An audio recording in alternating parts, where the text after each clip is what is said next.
Assalamualaikum warahmatullahi wabarakatuh.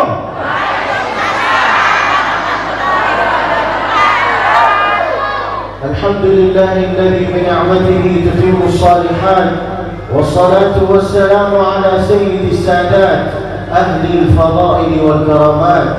Kalam bermula dengan bismillah, dilanjutkan dengan alhamdulillah, salawat dan salam kepada Rasulullah, maka nikmat Allah semua sempurnalah sudah. As-sadat a'izza hudurun al-kiram, kepada yang terhormat, yang pertama yang membawa saya kemari yaitu adalah Ustaz Dewi. Ini beliau, boleh angkat tangan. Beliau sebagai pimpinan Darul Quran Palembang, di sini di Palembang.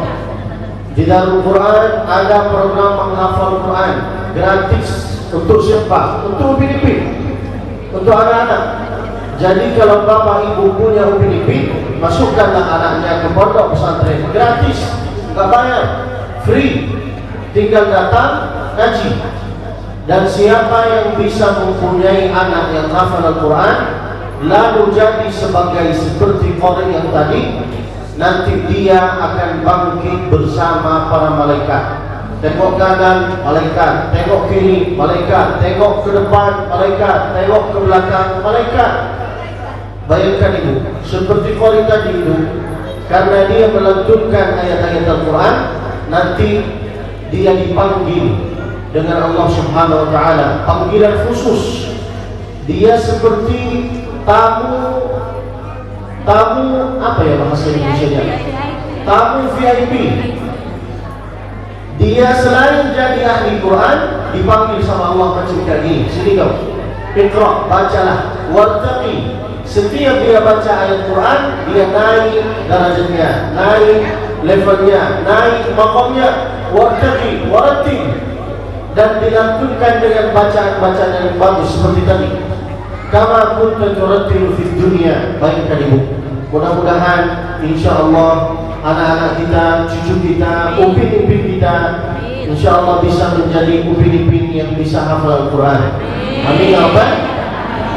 Saya sangat gembira datang ke Palembang ini, meskipun saya ini agak-agak ada rasa sakit sedikit. Sebenarnya saya dibisik-bisik untuk ceramah berdiri, tapi saya lebih memilih untuk duduk. Kenapa? Karena saya agak kurang sehat. Datang dari Makkah menuju ke Jakarta, Jakarta menuju ke Palembang. Di Makkah panas, nyampe Bogor dingin, dari Bogor ke Palembang kering. Bukan panas lagi, kering. Datang di sini banyak makanan di depan mata saya. Saya sangka akan dipersilahkan, rupanya tidak. Dan tadi saya tengok, ini untuk dimakan, apa untuk ditengok saja? Sakit hati saya. Tapi saya puasa. Nah, artinya meskipun saya puasa, boleh ini nanti dibungkus saja. Paham insyaallah? Awas kalau tak paham ya. Lalu kemudian kepada yang terhormat, yang itu adalah yang pertama Abang Dwi, yang kedua yang itu adalah abang kita yang bernama Abang Aziz. Beliau sebagai pengusaha, bukan cuma pengusaha. Beliau banyak usahanya. Di antara usahanya yang itu adalah makanan bakso. Sudah tahu semua? Nanti tinggal mampir. Oke Bu? Nanti insya Allah saya makan buka puasa di situ. Insya Allah, kalau diundang. Kalau tak diundang nggak mungkin saya makan. Mudah-mudahan semua bisa nyoba makanan beliau. Masya Allah.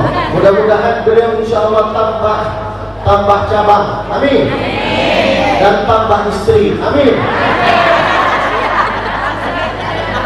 Lalu kemudian kepada yang terhormat Bapak Haji Deni. Yang mana dia? Oh, ini bapak yang tadi bagi-bagi uang. Kalau ada uangnya boleh. Lalu kemudian kepada UAS Palembang, di mana beliau? Belum datang. Nanti tolong kirim salam ya. Lalu kemudian kepada Ustaz Hadi Maulana. Yang mana yang ganteng ini? Ustaz yang jemput saya tadi. Lalu kemudian kepada qari kita yang bernama Ustaz Ahmad sama Bapak Haji Haidan. Yang mana ini? Lebih ganteng di foto. Karena di foto pakai filter. Nah, lalu kemudian kepada bapak-bapak yang di samping saya, siapa namanya? Pak Mansur. Masya Allah, Bapak Suskito sebagai undangan hebat. Masya Allah, mudah-mudahan menjadi orang yang hebat. Lalu kemudian kepada yang terhormat emak-emak yang ada di sini. Tak nampak bahwa ada anak muda di sini, semua nenek-nenek. Ada, itu pilih-pilih itu, standar itu. Kita langsung mulai ngaji, boleh ya? Saya dikasih waktu untuk menyampaikan ceramah ini sampai waktu asar. Selepas asar, UAS Palembang yang akan isi, benar kan? Maka saya akan ringkaskan seringkas-ringkasnya. Suruh siapa dikasih waktu yang mepet? Kita mulai. BB, oi!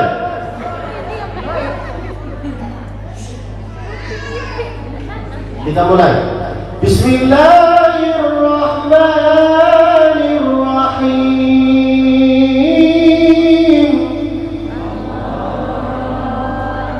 Itu suara orang yang banyak hutang. Bukan langsung kayak gini. Naikkanlah suaranya. Allah. Bisa? Bisa.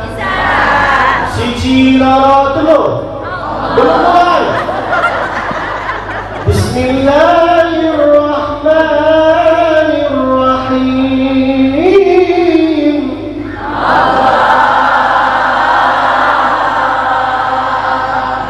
Itu terpaksa.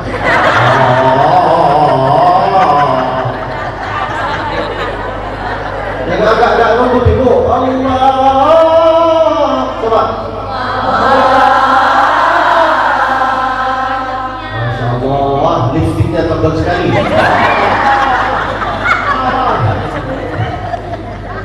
Jangan tersinggung ibu. Man jaa bil hasanati falahu asyru amthaliha.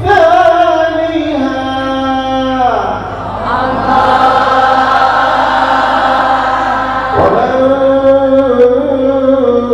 jaa bis sayyi'ati fala yujza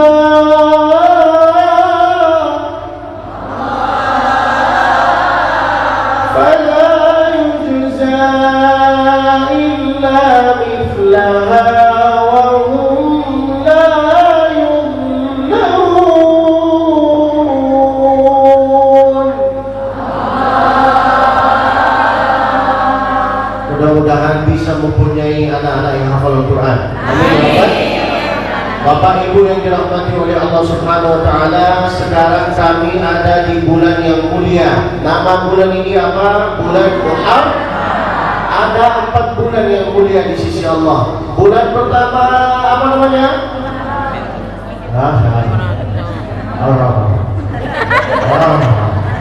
Bulan pertama namanya Rajab. Apa? Bulan kedua namanya Zulqa'dah. Apa namanya? Bulan ketiga namanya Zulhijjah. Bulan ketiga apa namanya? Bulan keempat namanya Muharram. Ulang lagi. Yang hafal ikut, yang tak hafal pura-pura hafal. Yang penting lipstiknya bergerak. Ayo. Bulan pertama apa namanya? Bulan kedua namanya? Bulan ketiga namanya? Bulan keempat namanya? Masya Allah. Yang di depan hafal, yang di belakang Nggak ada masalah.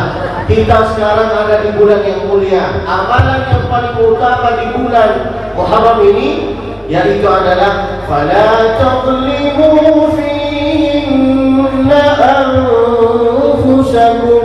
Jangan sampai menganiaya diri sendiri. Emang ada orang yang menganiaya diri sendiri? Banyak. Di antaranya malas sholat, malas silaturahim, malas ngaji, malas sedekah, malas datang ke pengajian, malas. Kapan dia datang ke pengajian? Kalau ustaznya viral. Kalau ustaznya nggak viral, tak datang dia. Sedangkan kata Allah sendiri, kata Nabi sendiri, dimanapun engkau berada, di situ ada pengajian, engkau datang, engkau dapat doa dari malaikat. Apa doanya? Allahumma firlahu, Allahumma arhamhu. Ampunilah dosanya dia. Sampai kapan malaikat itu mendoakan kita? Sampai selesai acaranya. Seperti sekarang hari ini, Masya Allah, acaranya mulai dari jam 12 sampai jam 5. Benar ini? Masya Allah, berarti 5 jam. Bayangkan, selama 5 jam kita duduk di sini, meskipun ada rasa ngantuk macam ini, malaikat mendoakan kita. Maka minta tolong ibu-ibu jangan milih-milih pengajian. Siapapun yang mau isi, datang saja. Saya nggak tahu ibu ini datang di sini apakah karena memang mau dengar pengajian, apakah karena mau lihat orang ganteng.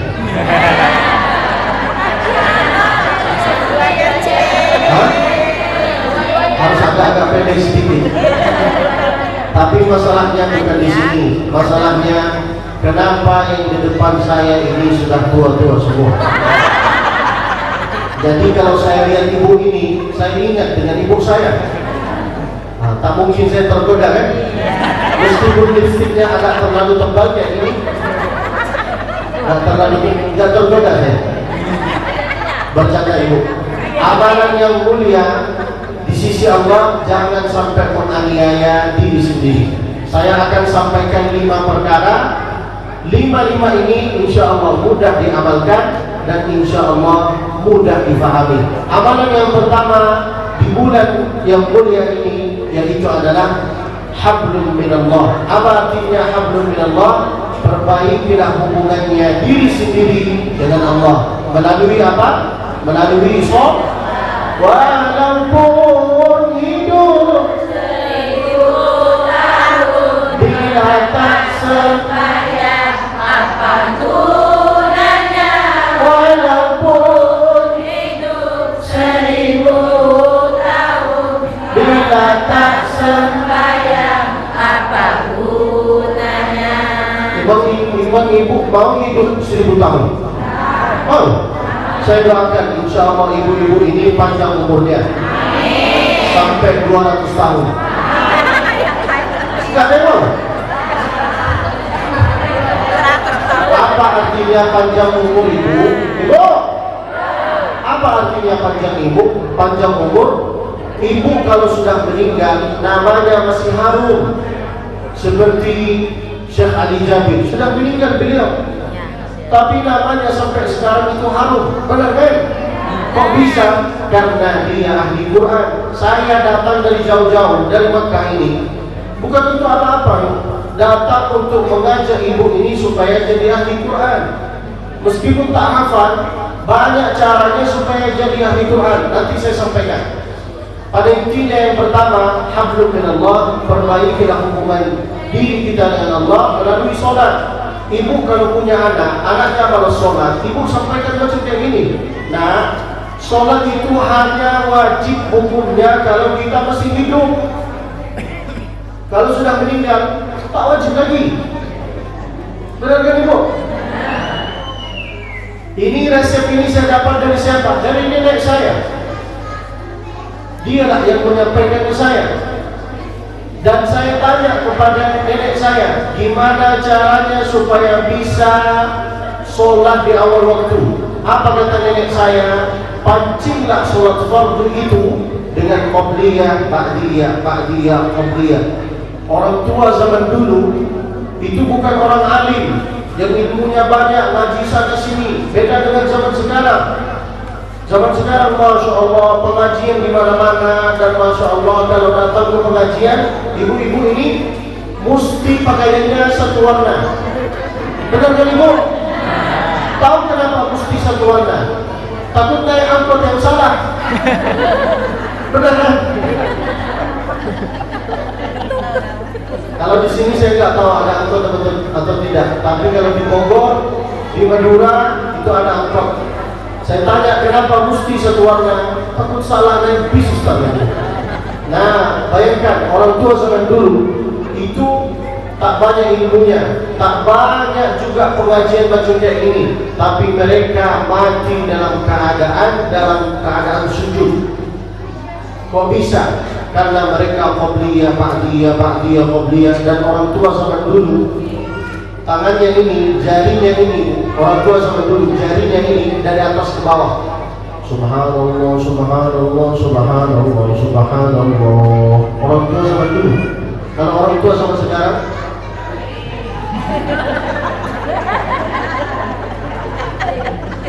benar kan? Apa yang beda? Dulu gini, sekarang benar kan? Bukan cuma hanya ibu-ibu, bapak-bapak pun. Kalau istrinya jauh, dia tengok cewek-cewek cantik. Kalau istrinya agak dekat, Subhanalladzi bi yadihi malakutu kulli syai'in wa ilaihi turja'un. Dari mana saya tahu? Karena pelakunya saya. Bayangkan orang tua zaman dulu dan gini, dimanapun mereka pergi selalu bawa tasbih. Sekarang orang tua sama sekarang tak bawa tasbih, bawa emas. Di sini emas, di sini emas, di sini emas, di sini emas. Acaranya di mana? Bisa. Di mana? Tak seperti zaman dulu. La ilaha illallah. Maka minta tolong, gimana caranya supaya bisa terjaga sholat fardu itu? Pancinglah qabliyah, ba'diyah, qabliyah. Begitu ya Bapak Ibu. Dan minta tolong ibu-ibu dan bapak-bapak, kalau bisa harus ada waktunya sedikit untuk sholat dengan anaknya. Sholat di rumah dengan anak, suruh jadi imam supaya ibu lihat bagaimana bacaannya dia. Suruh jadi muazzin, Allahu Akbar, Allahu Akbar. Suruh azan macam kayak gini supaya dia nanti jadi muazzin di masjid. Karena banyak masjid-masjid yang muazzinnya macam kayak gini, Allah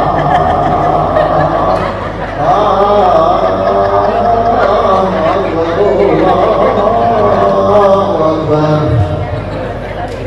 Itu pun azan subuh. Setelah selesai azan dia berzikir macam gini, La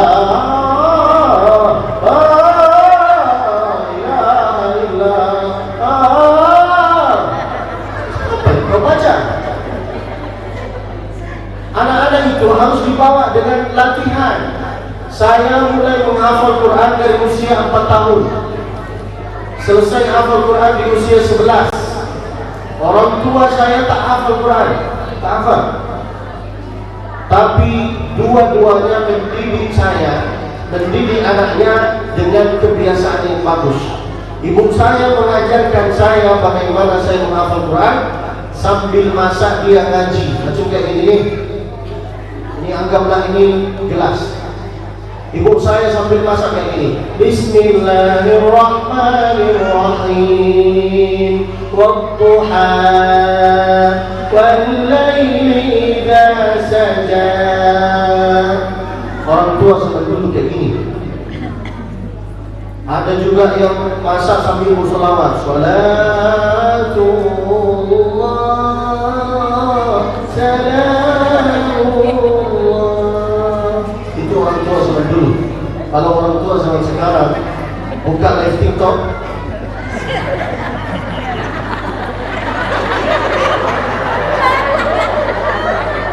benar kan Ibu? Dari mana saya tahu? Karena yang nonton videonya mereka saya. Kita ini sebagai anak muda, saya masih muda, saya kelahiran 96, berarti usia saya 28. Kalau ada janda-janda di sini boleh lah, tapi janda muda, janda tua jangan. Yang ngajarin saya ibu saya, kalau ibunya solehah, pasti anak-anaknya soleh solehah. Kalau ibunya, tapi kalau bapaknya soleh, ibunya tak soleh, tak bisa. Jadi kunci rumah tangga itu di ibu. Kalau ibunya solehah, anaknya soleh solehah. Tapi kalau ibunya kadang solehah, kadang solehoh, anaknya pun gitu. Yang pertama, amalan yang pertama, perbaikilah hubungan dengan Allah melalui tarjun najata wa lam tasluk masalikaha inna as-safinata la tajri 'ala al-yabasi. Ingin masuk surga tapi tak sholat, apakah bisa? Tak bisa. Meskipun rajin sedekah, umrah, ngaji, membagi, datang ke pengajian, jalur untuk masuk ke surga, kendaraan yang bisa membawa kita ke surga, yaitu adalah sholat. Nah, itu yang pertama. Yang kedua, kalau sudah rajin sholat, rajin ibadah, rajin haji, umroh, dan segalanya, harus yang kedua memperbaiki hubungan dengan sesama manusia, dengan tetangga. Ini banyak orang rajin ibadah, umroh, haji, ngaji, tapi dengan tetangga kayak gini. Tak level. Bukan level. Bukan, benar kan ibu? Ini hadisnya, ini cerita ini ada di zaman Nabi. Dulu ada seorang perempuan, dia itu sawamah qawamah. Apa artinya sawamah qawamah? Sering puasa dan sering melakukan sholat tahajud, sholat qiyamul lail, tapi dia tak masuk surga. La khaira fiha. Kok bisa? Gara-gara lisan. Karena lisannya ini suka bahas tentang kekurangan orang. Apalagi ibu-ibu, suka bahas tentang orang kan. Ibu-ibu ini ada dua mulut yang harus ditutup. Bukan kata saya, kata Nabi, al-ajwafan. Mulut pertama di atas, mulut kedua di bawah. Makanya ibu ini, kalau ada yang gosip, ibu kasih tanda yang ini. Jangan ikut gosip. Makanya beruntunglah yang datang ke sini selalu istighfar. Astaghfirullah Rabbal baraia. Astaghfirullah minal khataaya. Jangan mentang-mentang ngaji lalu kemudian hubungan kita dengan tetangga tak bagus. Ini banyak orang yang baru punya harta, lalu dia baru punya mobil baru, dia buka jendela setengah mata. Yang ini. Apa salahnya kalau buka semua? Buka semua, selamat, assalamualaikum, sehat. Saya ini sebenarnya sakit ibu, sakit, kurang sehat, panas badan saya. Tapi subhanallah, datang di sini hilanglah rasa sakitnya saya. Kok bisa? Karena banyak nenek-nenek yang senyumin saya. Jadi hilang rasa kecapean saya. Dan saya sangat gembira kalau isi pengajian di situ banyak jemaah yang ketawa. Kalau ada jemaah yang ketawa lepas kayak gini, itu tandanya tak punya hutang dia. Tak punya hutang, tak punya kredit. Tapi kalau ada jemaah yang senyumannya kayak gini, itu banyak kredit itu. Ditambah lagi dia disisa dalam rumah tangganya. Makanya dia kabur dalam pengajian, cari ketenangan, kebahagiaan. Benar kan ibu? Nah, kelihatan? pengajian itu tak perlu kita nangis. Yang penting kita ingat dengan Allah. Mau nangis mau ketawa, yang penting di mana? Ingat dengan Allah. Kalau pengajian ini semua nangis, nanti kata jemaah di rumah nangis, di sini nangis pula. Apalagi jemaah yang di sini sudah tersiksa dalam rumah tangganya, datang di sini nangis juga. Ibu mau nangis? Nah, ini yang tersiksa. Nah, oke Bu. Yang pertama apa? Perbaikilah hubungan dengan Allah. Yang kedua, kalau sudah rajin sholat harus baik-baik dengan tetangga. Yang ketiga, yaitu adalah dimanapun berada ada pengajian, datang saja. Meskipun ibu ini ada rasa ngantuk kayak gini, wallahi kita dapat doa dari malaikat. Allahumma firlahu, Allahumma firlahu, ampunilah dosanya. Baikkan ibu. Ini doa ini tak perlu diaminkan, sudah diijabah oleh Allah. Mudah-mudahan dosa-dosa kita diampuni oleh Allah. Dan beruntunglah orang yang berpuasa di hari Asyura sama 10-11. Ibu, Allah itu suka kasih promo di bulan haji. Siapa yang puasa di hari Arafah 2 tahun diampuni dosanya. Itu di hari Arafah. Kalau di hari Asyura puasa 1 hari diampuni dosa tahun yang lalu. Ini promo. Banyak promo juga. Ada promo Qobliyah Ba'diyah. Seperti kita seolah-olah Qobliyah Ba'diyah itu kita nanti insya Allah bisa mendapat istana nanti di surga. Ini promo. Cuman banyak orang yang malas. Ada juga promo ngaji Quran. 1 huruf 10 pahalanya. Walaupun ibu bacanya kayak gini, Bismillahirrahmanirrahim, nashrah laka sadrak. 1 huruf 10 pahala. Kalau ibu mengulangi, kalau mengulangi 10 kali, berapa pahalanya? Berapa ibu? Saya enggak ngecek. Saya guru ngaji. Yang datang ke saya kayak gitu. Bismillahirrahmanirrahim. Wadduha. Wal laili idza saja. Promo. Cuma kita yang beli, tak mau ngaji. Benar kan ibu? Kalau ibu bapak ingin tahu kita ini dicintai sama Allah atau tidak, lihatlah kesibukan kita dalam sehari. Kalau kesibukan kita dalam sehari hanya kayak gini, berarti kita tak diperhatikan sama Allah. Ibu mau tahu kita diperhatikan, dicintai, disayang sama Allah? Coba, apakah setiap hari kita itu komunikasi dengan Allah melalui ngaji Quran atau tidak? Maka sering-sering ngaji. Walaupun bacaannya tak lancar, jangan putus asa.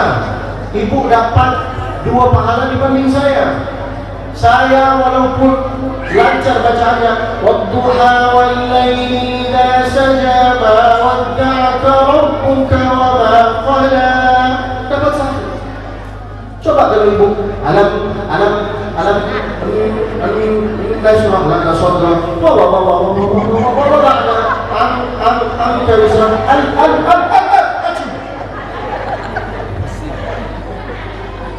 Yang ketiga, datang ke pengajian. Yang keempat, harus jadi ahli sedekah.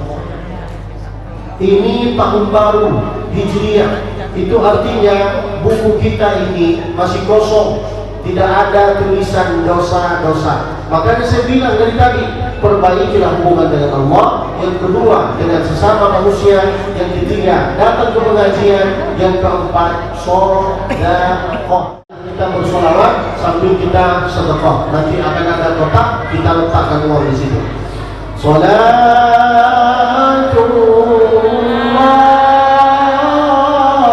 salamullah ala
Mudah-mudahan kita tercatat sebagai ahli sedekah. Amin. Apakah kami ingin sedekah itu perlu kita sembunyi-sembunyi? Tak perlu.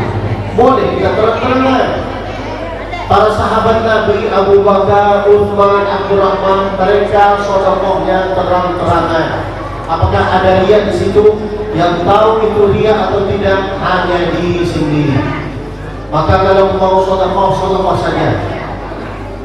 Biarkan ikhlas tak ikhlas itu yang ngatur, yang itu adalah Allah Subhanahu. Enggak ada di antara kita itu yang tahu ini ikhlas, ini tidak. Karena banyak yang ikhlas sedekahnya 2.000 saja. Saya ikhlas Ustaz 2.000 sedekah. Dulu tak bentuk namanya. Masuk ke WC aja 5.000. Benar kan Ibu? Saya pas pertama datang ke Indonesia, saya nggak tahu kalau masuk ke WC itu perlu bayar. Nggak tahu pas pertama. Masuk ke WC, pipis, keluar. Saya kasih 2.000, dia tolak. Dia bilang 5.000. Saya bilang hanya pipis saja. Terus dia bilang, tadi tuntut kan? Iya, 5.000.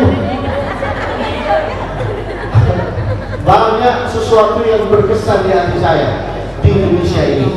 Nah, yang pertama hubungan dengan Allah. Kedua, sesama manusia. Ketiga, datang ke pengajian. Keempat, sedekah. Kelima, yang terakhir, yaitu adalah jadi ahli Al-Quran. Ada 5 perkara supaya kita bisa jadi ahli Al-Quran. Yang pertama, kun aliman. Kalau bisa hafal Al-Quran, hafallah. Anak itu, upin-ipin ini bisa cepat hafal Quran karena otaknya kosong. Tak ada mau belanja, mau shopping, mau tiktokan, mau nikah, mau nambah bini, tak ada. Kosong otaknya mereka. Cepat bisa hafal. Kalau ibu punya anak macam kayak gini, lalu ibu nggak menanam di otaknya menghafal Quran, akan tertanam di otaknya yang itu adalah lagu-lagu TikTok. Tak percaya sama saya? Coba saya tes. Upin-ipin, ayo dengan satu suara. Terpesona aku. Yang hafal kadang-kadang. Maka kalau bisa hafal Al-Quran, hafal. Tak bisa hafal, belajar membaca. Tak bisa belajar membaca, mendengar. Ini banyak orang yang la ilaha illallah baru pagi-pagi dengan lagu. Kalau bisa dengar Quran dulu, setelah itu boleh dengar lagu, nggak ada masalah. Lalu kemudian tak bisa hafal, belajar membaca, tak bisa membaca, tak bisa mendengar, membantu. Ustaz Dwi dari Pondok Pesantren Darul Quran. Di situ ada program menghafal Quran gratis. Di situ ada anak-anak yang selalu membaca ayat Al-Quran dalam sehari 1 juz, 2 juz, 3 juz. Bayangkan mereka mengulangi hafalannya. Lalu ibu bantu program ini dengan apapun yang ibu mampu. Dengan pakaian boleh, dengan minuman boleh, dengan makanan boleh, tak bisa makan, pakaian, minuman dengan uang.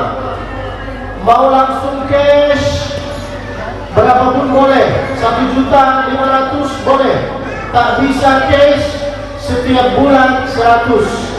Ini bukan hutang, ini namanya investasi dunia akhirat. Tak ada ruginya di situ. Kita investasi dengan Allah. Dia yang baca, kita yang dapat pahala.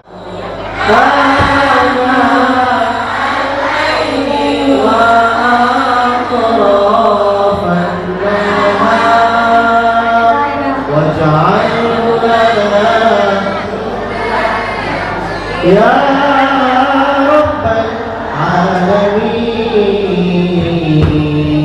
Wassalamualaikum warahmatullahi wabarakatuh.